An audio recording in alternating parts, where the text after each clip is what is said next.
கலம்பகம் இது 96 வகை சிற்றிலக்கியங்கள் ஒன்று. கலம்பகம் 18 உறுப்புகளை கொண்டது. களம் என்பது 12 என்றும் பகம் அதில் பாதி 6 ஆகும். ஆக 12 கூட்டல் 6 18 ஆகும்.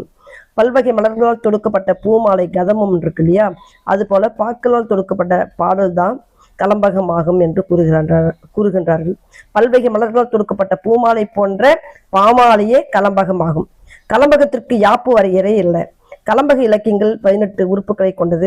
கலம்பக உறுப்புகள் 1 அம்மானை, 2 ஊசல், 3 சித்து, 4 காலம், 5 வண்டு, 6 மேகம், 7 கைக்கிளை, 8 பான், 9 துழை, 10 இரங்கல், 11 புறம், 12 தூது, 13 களி, 14 மரம், 15 புயம், 16 சம்பிரதாயம், 17 கார், 18 தவமாகும்.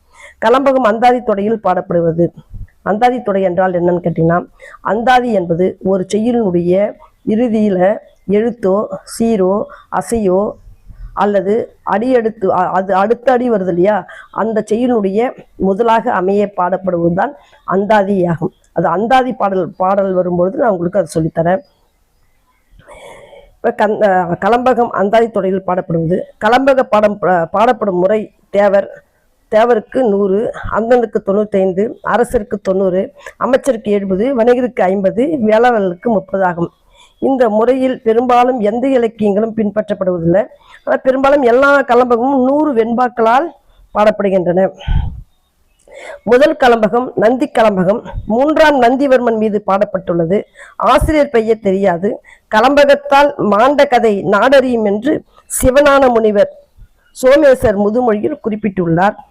இந்த கதையை நான் உங்களுக்கு பின்னால் வருகின்ற பதிவுகளில் நான் பதிவு செய்கின்றேன்.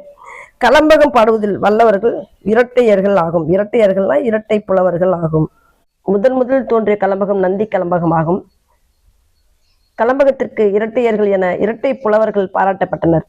பெரும்பாலான கலம்பகங்கள் தெய்வம் பற்றியன. தில்லை கலம்பகம், திருவாமாத்தூர் கலம்பகம், குமரகுருபரன் மதுரை கலம்பகம், பிள்ளை பெருமாள் ஐயங்காரன் திருவரங்க கலம்பகம், திருவருணை கலம்பகம், கச்சி கலம்பகம், திருக்காவலூர் கலம்பகம் என்பன குறிப்பிடத்தக்கவை. நந்தி கலம்பகத்தில் தலைவனால் தூதுவிடப்பட்ட பாணனை தலைவி பழித்து கூறுவதாக வரும் பாடல் நகைச்சுவை தோற்றுவிக்கும். இந்த பாடல்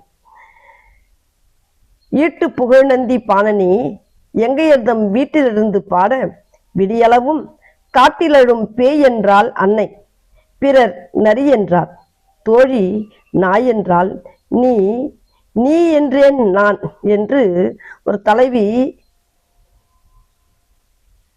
பாணனை நகைச்சுவை தோன்ற கேலிக்கிண்டலாக பாடுகின்றார். புகழை ஈட்டி வைத்திருக்கின்ற நந்திவர்மனுடைய பாணனே, நீ அயலாறு வீட்டில் போயிட்டு இரவெல்லாம் பாடின, உன்னுடைய குரலை கேட்டு என்னுடைய அம்மா என்ன சொன்னாங்க, காட்டில் அழுகின்ற பேயின்னு சொன்னாங்க. அன்னை சொன்னால் காட்டில் அழும் பேய் என்றால், மற்றவங்களாம் என்ன சொன்னாங்களாம், நரிதான் ஊளையிடுதுன்னு சொன்னாங்க. என் தோழி சொன்னா நாய் தான் கத்துது, நாய் தான் குலைக்குது அப்படின்னு சொல்லிட்டு இருந்தா. ஆனால் நான் மட்டும் என்ன தெரியுமா சொன்னேன், நீ என்றேன் நான்.